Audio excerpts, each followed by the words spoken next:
शहर में एक अजीब बीमारी तेजी से फैल रही होती है और सोफिया लगातार मरीजों की जांच कर रही होती है। जब वह एक नए मरीज को देखती है तो उसे पता चलता है कि इस आदमी को भी वही रहस्यमय बीमारी है जो पहले लोगों को हो चुकी है। मरीज की मां सोफिया को बताती है कि यह कुछ दिन पहले अपने पिता के साथ माली देश गया था और वहां से लौटने के बाद उसकी हालत अचानक बहुत खराब हो गई। यह सुनकर सोफिया को शक होता है कि इस बीमारी का संबंध माली से हो सकता है। वह उस मरीज को वैन में डालती है और अपने सीनियर को बताती है कि अब तक ऐसे 6 मामले सामने आ चुके हैं और उन्हें तुरंत वर्ल्ड हेल्थ ऑर्गेनाइजेशन को इसकी जानकारी देनी चाहिए। लेकिन उसका सीनियर कहता है कि इतने कम मामलों के लिए शायद कोई मदद नहीं करेगा। सोफिया कहती है कि वह खुद माली जाकर इस बीमारी की असली वजह पता करना चाहती है, लेकिन उसका सीनियर उसे मना करता है क्योंकि वहाँ इस समय अंदरूनी युद्ध चल रहा है और किसी को भी इतनी खतरनाक जगह जाने की इजाजत नहीं दी जाएगी। उसी समय एक नकाब पहना आदमी दूर से उन्हें देख रहा होता है, जैसे उसे यह पसंद नहीं कि ये डॉक्टर यहाँ जांच कर रहे हैं। सोफिया को लगता है कि उसे मरीज के पिता का भी सैंपल लेना चाहिए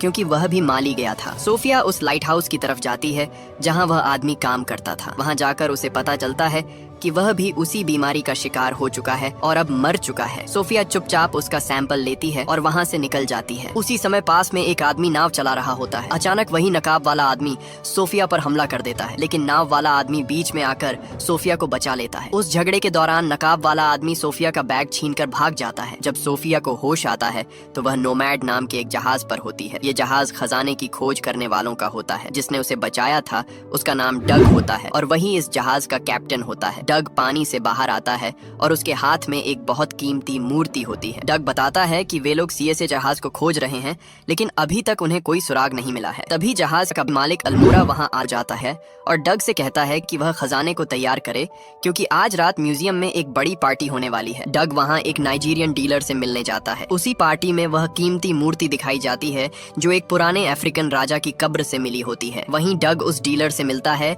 जो उसे एक सोने का सिक्का दिखाता है जिस पर सीएसए लिखा होता है। यह देखकर डग बहुत खुश हो जाता है क्योंकि यही वह खजाना होता है जिसे वह अपनी पूरी जिंदगी से खोज रहा होता है। वहीं मैस्कॉट कंपनी का मालिक भी उस पार्टी में मौजूद होता है जिसने इस खजाने की खोज के लिए पैसा दिया था। सोफिया उससे माली जाने के लिए मदद मांगती है क्योंकि उसके वहाँ अच्छे संबंध होते हैं। वह कहता है कि वहाँ जाना बहुत खतरनाक है, लेकिन वह कोशिश करेगा कि सोफिया वहाँ जा सके। वहीं डग उसे सीएसए वाला सिक्का दिखाता है और बताता है कि यह सिक्का माली में एक आदमी को मिला था। डग को यकीन होता है कि जहाज का मलबा भी वहीं कहीं होगा। यह सुनकर मैस्कॉट कंपनी का मालिक बहुत उत्साहित हो जाता है और डग और अल्मोड़ा को 3 दिन का समय देता है ताकि वे माली जाकर कोई सुराग ढूंढ सकें। अगर उन्हें कुछ भी पता चला तो फिर पूरा मिशन शुरू किया जाएगा। अगले दिन जब वे लोग बंदरगाह पर पहुंचते हैं तो वहां सोफिया और डॉक्टर जैक पहले से उनका इंतजार कर रहे होते हैं। सोफिया बताती है कि मैस्कॉट कंपनी के मालिक ने उन्हें भी इस यात्रा में साथ जाने की इजाजत दे दी है। अब ये पांचों लोग मिलकर माली की तरफ रवाना हो जाते हैं। वहां पहुंचकर सोफिया और जैक अलग रास्ते पर चले जाते हैं, जबकि डग और उसके साथी उस आदमी के घर जाते हैं जिसे वह सिक्का मिला था। लेकिन वहां जाकर पता चलता है कि वह आदमी मर चुका है। उनका पहला सुराग यहीं खत्म हो जाता है। लेकिन डग पास में एक मस्जिद को देखता है। उसे लगता है कि धार्मिक जगहों पर अक्सर पुराने रिकॉर्ड मिल जाते हैं, इसलिए वे लोग वहां जाते हैं। वहां एक बूढ़ा आदमी पुराने कागजों में खोज कर बताता है कि कई साल पहले एक जहाज बंदरगाह पर आया था, लेकिन उस पर सवार सभी लोग मर चुके थे। नदी की तेज धारा उस जहाज को आगे बहाकर ले गई थी। ये बात डग के लिए बहुत बड़ा सुराग बन जाती है। वह तुरंत मैस्कॉट कंपनी के मालिक को फोन करके सारी जानकारी देता है और फिर वे लोग गांव नाम के शहर की तरफ निकल पड़ते हैं जो नदी के नीचे की तरफ होता है। डग और उसके साथी गांव की दिशा में नदी के रास्ते आगे बढ़ते हैं। रास्ते में उनकी नाव पर लाल रंग की अजीब मिट्टी लगी हुई दिखाई देती है। डग कहता है कि बहती हुई नदी में इस तरह की मिट्टी मिलना सामान्य बात नहीं है। इसका मतलब है कि कहीं आसपास कुछ असामान्य हो रहा है और यह बात उन्हें सावधान कर देती है। अभी वे लोग इस बात पर सोच ही रहे होते हैं कि अचानक सामने से एक मिलिट्री बोट उनकी ओर आती दिखाई देती है। उस नाव में बैठे सैनिक बार बार उनसे पूछते हैं कि उनके साथ जो फॉरेन डॉक्टर्स आए हैं वे कहाँ हैं और वे यहाँ क्या करने आए हैं। असल में माली के राजा कासिम को यह खबर मिल चुकी होती है कि 2 विदेशी डॉक्टर उसके देश में बीमारी की जांच कर रहे हैं। उसे डर होता है कि अगर यह बात बाहर फैल गई तो बड़ा हंगामा हो सकता है, इसलिए उसने आदेश दिया होता है कि उन डॉक्टर्स को तुरंत रोक लिया जाए। डग सैनिकों की बातों से समझ जाता है कि कुछ गड़बड़ है। वह ऐसा दिखाता है जैसे उसे इंग्लिश समझ में नहीं आती। वह सैनिकों से कहता है कि वे अपनी नाव उनकी नाव से बांध लें ताकि आराम से बात की जा सके और वे एक दूसरे की बात बात ठीक से समझ सकें। जैसे ही दोनों नावें रस्सी से बांधी जाती हैं, डग अपने साथियों को इशारा करता है। वे अचानक नाव की रफ्तार तेज कर देते हैं। तेज झटके से मिलिट्री बोट का संतुलन बिगड़ जाता है और वह पलट जाती है और सैनिक पानी में गिर जाते हैं। डग तुरंत रस्सी काट देता है और उनकी नाव तेजी से आगे निकल जाती है, लेकिन उनकी परेशानी अभी खत्म नहीं होती। थोड़ी ही दूर आगे 2 और मिलिट्री बोट्स उनका इंतजार कर रही होती हैं और वे लोग उन पर गोलियां चलाने लगते हैं। डग समझ जाता है कि अब उनकी नाव का बचना मुश्किल है। वह अपने साथियों से कहता है कि उन्हें नाव छोड़नी होगी। पानी में कूदने से पहले वे नाव के फ्यूल टैंक को काट देते हैं ताकि उसमें से फ्यूल बाहर निकलने लगे और योजना काम कर सके। जैसे ही दूसरी नाव उनके करीब आती है, वे सब लोग पानी में कूद जाते हैं। सैनिक उनकी नाव पर गोलियां चलाते हैं और उसी समय बाहर निकला फ्यूल आग पकड़ लेता है। जोरदार धमाका होता है और दोनों मिलिट्री बोट्स उसी विस्फोट में खत्म हो जाती हैं। डग, जेम्स और अल्मोरा तैरते हुए किसी तरह किनारे तक पहुंचते हैं। वहां उन्हें एक छोटी सी झोपड़ी दिखाई देती है जहां वे थोड़ी देर छिप जाते हैं। रूडी डग से पूछता है कि अब जब उनकी नाव खत्म हो गई है तो क्या वे खजाने की खोज छोड़ देंगे, लेकिन डग कहता है कि अभी सबसे जरूरी काम डॉक्टर्स को बचाना है। वह रूडी से कहता है कि वह बॉर्डर पार करके अल्मोरा को ढूंढे, जबकि वह और जेम्स उन डॉक्टर्स को ढूंढने जाएंगे जो अलग रास्ते से गए थे। दूसरी तरफ सोफिया और डॉक्टर जैक एक गाँव में पहुँचते हैं। वहाँ का दृश्य बहुत डरावना होता है क्योंकि पूरे गाँव में हर तरफ लाशें पड़ी होती हैं। ऐसा लगता है कि इस गाँव के सभी लोग एक ही बीमारी से मरे हैं और वहाँ गहरा सन्नाटा छाया होता है। सोफिया एक घर के अंदर जाती है जहां कई लोगों की लाशें एक साथ पड़ी होती हैं। वह उनकी जांच करती है और समझ जाती है कि यह वही बीमारी है जो पहले लास वेगस में भी दिखाई दी थी और अब यहां तेजी से फैल चुकी है। अगली सुबह सोफिया और जैक गांव वालों की मदद से उन लाशों को दफनाते हैं। यह दृश्य बहुत दुख भरा होता है क्योंकि इतने सारे लोग एक साथ इस बीमारी की वजह से अपनी जान खो चुके होते हैं। लाशों को दफनाने के बाद सोफिया गांव के पास एक कुआं देखती है। उसे लगता है कि शायद इस बीमारी का संबंध पानी से हो सकता है, इसलिए वह उस कुएं में नीचे उतरकर पानी का सैंपल लेने का फैसला करती है ताकि असली वजह पता चल सके। जैसे ही वह कुएं के अंदर उतरती है, ऊपर से डॉक्टर जैक की आवाज आती है कि कुछ मिलिट्री के आदमी गांव में पहुंच चुके हैं। सोफिया ऊपर चढ़ने की कोशिश करती है, लेकिन उसी समय गोलियों की आवाज सुनाई देती है और माहौल अचानक खतरनाक हो जाता है। कुछ ही पलों में डॉक्टर जैक और गांव के कई लोग गोली मारकर मार दिए जाते हैं। थोड़ी देर बाद एक हेलीकॉप्टर वहां उतरता है और उसमें से माली का राजा कसीम बाहर निकलता है, जो बहुत गुस्से में दिखाई देता है। कसीम गुस्से में पूछता है कि वह महिला डॉक्टर कहाँ है जो यहाँ बीमारी की जांच कर रही थी। तभी डॉक्टर जैक, जो अभी जिंदा होता है, गुस्से में उस पर गोली चला देता है, लेकिन कासिम बच जाता है और अपने सैनिकों को आदेश देता है कि उस डॉक्टर को ढूंढकर पकड़ो। उसी समय पास में छिपे डग और जेम्स यह सब देख रहे होते हैं। वे डर जाते हैं क्योंकि कासिम के सैनिक गांव के लोगों को मारना शुरू कर देते हैं। तभी कुएं के अंदर छिपी सोफिया गोली चलाकर कासिम के एक आदमी को मार देती है और डग बच जाता है। सोफिया अपने सीनियर की मौत से बहुत दुखी होती है, लेकिन डग उसे कुएं से बाहर निकालता है और कहता है कि उन्हें तुरंत यहाँ से निकलना होगा क्योंकि यहाँ रुकना अब बहुत खतरनाक हो चुका है। अब तीनों वहाँ से भागते हैं, लेकिन रास्ते में कुछ घुड़सवार उन्हें पकड़ लेते हैं और अपने राजा गाटिगो के पास ले जाते हैं। गाटिगो उनसे पूछता है कि वे लोग यहाँ क्या करने आए हैं और सच बताने को कहता है। सोफिया कहती है कि वह एक डॉक्टर है और इस इलाके में फैल रही बीमारी की असली वजह ढूंढने आई है। ये सुनकर गटीगो उन्हें एक कमरे में ले जाता है जहां बहुत से लोगों की लाशें पड़ी होती हैं जो उसी बीमारी से मरे होते हैं। सोफिया उनकी जांच करती है और बताती है कि ये सभी लोग भी उसी बीमारी से मरे हैं। वह कहती है कि वह यहाँ इस बीमारी का कारण खोजने आई है ताकि आगे और लोग न मरें। कुछ देर सोचने के बाद गटीगो उन्हें अपने शहर में रहने की इजाजत दे देता है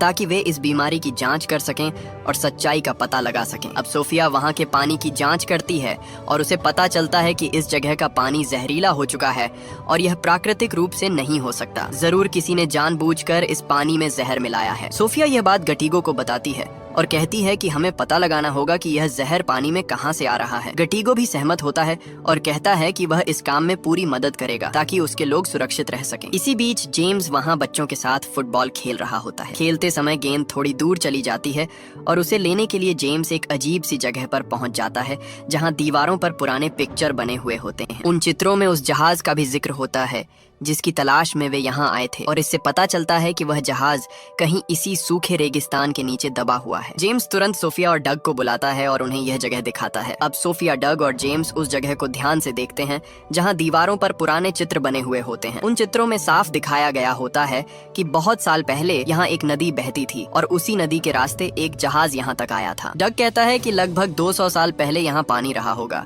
लेकिन समय के साथ नदी सूख गई और अब यह पूरा इलाका रेगिस्तान बन चुका है। लेकिन उसे विश्वास होता है कि जहाज अभी भी कहीं इसी जमीन के नीचे दबा हुआ होगा। चित्रों में एक किले का भी निशान दिखाई देता देता है। इसका मतलब ये होता है कि उस समय इस नदी के पास एक किला भी मौजूद था। डग को शक होता है कि जिस जहरीले पानी की वजह से लोग बीमार हो रहे हैं वह शायद उसी इलाके से आ रहा है। डग कहता है कि संभव है नदी पूरी तरह खत्म नहीं हुई हो और उसका पानी अभी भी जमीन के नीचे बह रहा हो। अगर ऐसा है तो वही पानी गांवों तक पहुंच रहा होगा और उसी से बीमारी फैल रही होगी। अब तीनों उस पुरानी नदी के रास्ते की तलाश शुरू करते हैं। वे उसी दिशा में चल पड़ते हैं जहाँ चित्रों में नदी का रास्ता दिखाया गया होता है। रास्ता लंबा और मुश्किल होता है क्योंकि वहाँ सिर्फ रेत और सूखी जमीन होती है। काफी दूर चलने के बाद उन्हें वही किला दिखाई देता है जिसका चित्र उन्होंने दीवार पर देखा था। वे लोग उस किले के ऊपर चढ़ते हैं ताकि आसपास के इलाके को देख सकें और समझ सकें कि आगे उन्हें किस दिशा में जाना चाहिए। किले के ऊपर से उन्हें दूर एक सोलर प्लांट दिखाई देता है। डग कहता है कि यह मैस्कॉट कंपनी का प्लांट लगता है, लेकिन इतने सुनसान और खाली इलाके में ऐसा प्लांट होना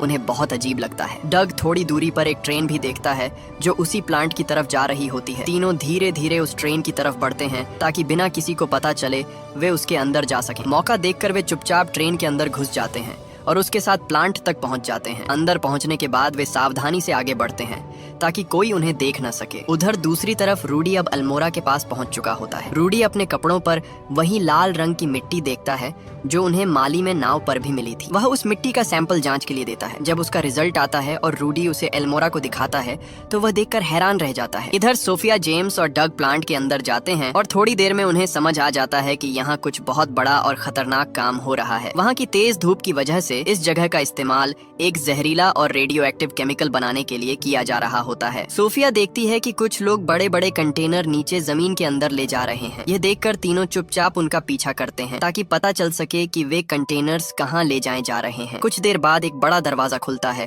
और वे लोग नीचे बेसमेंट में पहुंचते हैं। जैसे ही सोफिया, डग और जेम्स अंदर देखते हैं वे तीनों हैरान रह जाते हैं। उस बेसमेंट में कई सालों से हजारों टन जहरीले और रेडियो एक्टिव केमिकल्स रखे हुए होते हैं। कई कंटेनर पुराने हो चुके होते हैं और उनमें से कुछ में से जहरीला लिक्विड बाहर भी निकल रहा होता है। सोफिया तुरंत समझ जाती है कि यही जहर जमीन में रसकर नीचे बहने वाली नाइजर रिवर में मिल रहा होगा। इसी नदी का पानी माली के बहुत से लोग पीते हैं और इसी वजह से बीमारी इतनी तेजी से फैल रही है। उधर अल्मोरा और रूडी उस रिपोर्ट को लेकर यूएस एम्बेसी पहुंचते हैं। वहां मौजूद अधिकारी उस रिपोर्ट को देखकर पहले विश्वास नहीं करता क्योंकि उसे लगता है कि इतनी बड़ी बात सच नहीं हो सकती। इधर प्लांट में सोफिया, डग और जेम्स वहां से निकलने की कोशिश करते हैं, लेकिन तभी मैस्कॉट के आदमी उन्हें पकड़ लेते हैं और उन्हें रोक लेते हैं। मैस्कॉट खुद वहां आता है और सोफिया से पूछता है कि वे लोग यहाँ क्या कर रहे हैं और उन्हें इस जगह का पता कैसे चला। सोफिया उसे बताती है कि इस प्लांट में जो काम हो रहा है वह लोगों की जान ले रहा है। वह कहती है कि बेसमेंट में रखे केमिकल्स जमीन के नीचे बहने वाले पानी में मिल रहे हैं और लोग वही पानी पी रहे हैं। मैस्कॉट पहले कहता है कि वह ऐसा कुछ नहीं कर रहा,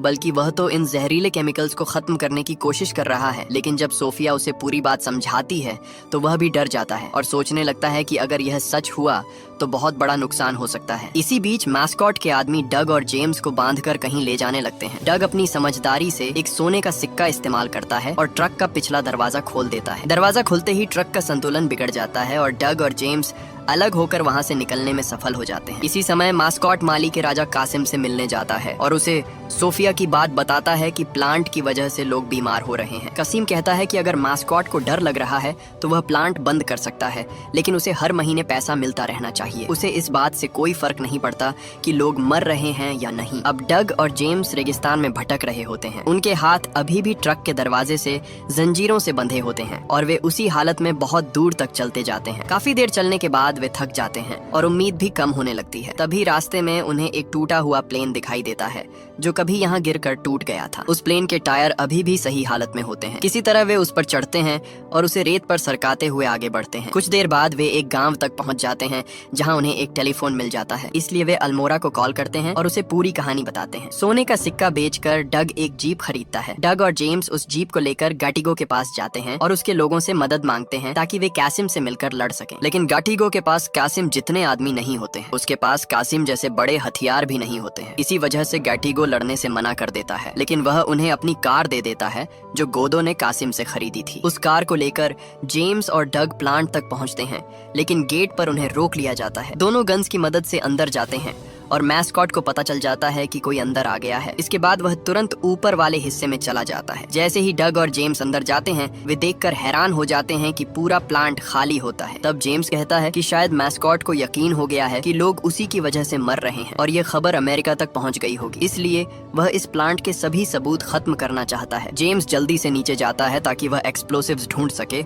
जिनकी मदद से वे इस प्लांट को उड़ाने की कोशिश करेंगे। उसी समय वहाँ एक हेलीकॉप्टर उतरता है। मैस्कॉट जबरदस्ती सोफिया को पकड़कर उसमें बैठा देता है। वे लोग वहाँ से जाने ही वाले होते हैं, तभी डग वहाँ पहुँच जाता है। डग मैस्कॉट को पकड़ लेता है, लेकिन तभी मैस्कॉट का एक आदमी पीछे से आकर डग को रोक देता है। उसी समय सोफिया हेलीकॉप्टर से नीचे कूद जाती है। जेम्स एक कंटेनर में बॉम्ब ढूंढ लेता है और उसे बाहर निकालकर अपने बैग में रख लेता है। उधर मैस्कॉट हेलीकॉप्टर में बैठकर अपने प्रोग्राम से सोलर प्लांट को सूरज की तरफ घुमा देता है। अब सारे सोलर पैनल्स बहुत तेजी से काम करने लगते हैं, लेकिन जेम्स की समझदारी की वजह से कोई एक्सप्लोजन नहीं होता, क्योंकि जेम्स पहले ही बॉम्ब को अलग कर चुका होता है। ये देखकर मैस्कॉट बहुत गुस्सा हो जाता है। सोफिया और डग मैस्कॉट के आदमी को हटा देते हैं और फिर तीनों कार में बैठकर वहाँ से निकल जाते हैं, क्योंकि उन्हें अभी बहुत दूर जाना होता है। लेकिन तभी कैसिम का हेलीकॉप्टर उनका पीछा करना शुरू कर देता है। कैसिम उन पर गोलियां चलाने लगता है। डग जेम्स से कहता है कि जो भी एक्सप्लोसिव्स उसे बेसमेंट में मिले थे उन्हें बाहर फेंकना शुरू करे। जब जेम्स ऐसा करता है तो जहाँ जहाँ कसीम की गोलियां लगती हैं वहाँ एक्सप्लोजन्स होने लगते हैं। इतना धुआं और धूल उड़ती है कि कसीम को अपना हेलीकॉप्टर पीछे करना पड़ता है। लेकिन इन एक्सप्लोजन्स की वजह से कुछ ऐसा होता है जिसकी उन्होंने उम्मीद नहीं की थी। उस जगह की रेत खिसक जाती है और नीचे दबा हुआ जहाज बाहर आ जाता है। जैसे ही वे उस जहाज को देखते हैं, तीनों उसके अंदर छिप जाते हैं। लेकिन कासिम को इसका पता चल जाता है और वह फिर से उस जहाज पर गोलियां चलाने लगता है। थोड़ी ही देर में कसीम के कई आदमी वहां आ जाते हैं और वे तीनों को चारों तरफ से घेर लेते हैं। जहाज पर हो रहे हमलों की वजह से जहाज के अंदर रखे कंटेनर्स खुल जाते हैं और उनमें से सोने के सिक्के गिरने लगते हैं। ये देखकर डग को विश्वास नहीं होता कि ये सिक्के अभी भी सुरक्षित हैं। उसी समय उन्हें जहाज के अंदर एक पुरानी कैनन मिलती है जो अभी भी अच्छी हालत में होती है। अब वे लोग उस कैनन को चलाने की तैयारी करने लगते हैं। जैसे ही कसीम का हेलीकॉप्टर उनके सामने आता है, वे कैनन चला देते हैं। एक बड़ा धमाका होता है और उस हेलीकॉप्टर में कसीम मारा जाता है। इसके बाद कसीम की पूरी आर्मी हार मान लेती है और सरेंडर कर देती है। तीनों बाहर आते हैं और यह देखकर हैरान रह जाते हैं कि इतनी बड़ी आर्मी ने उनके सामने हथियार डाल दिए। लेकिन तभी वे पीछे मुड़कर देखते हैं कि गटिगो के आदमी उन्हें चारों तरफ से घेर कर खड़े होते हैं। उधर अमेरिका में एक अंडरकवर एजेंट, जिसे इस पूरी सच्चाई का पता चल गया होता है, वह जानबूझकर वही जहर मैस्कॉट के ड्रिंक में मिला देता है जो वह माली के लोगों को दे रहा था। जल्दी ही मैस्कॉट को भी वही अंजाम भुगतना होगा जो उसने दूसरों के साथ किया था। अंत में हम डग और सोफिया को साथ देखते हैं। डग खजाना गाटिगो और उसके लोगों के लिए छोड़ देता है, क्योंकि इस बीमारी से सबसे ज्यादा नुकसान उन्हीं को हुआ था और यह उनकी जमीन है। ये खजाने पर भी उन्हीं का हक है। इसी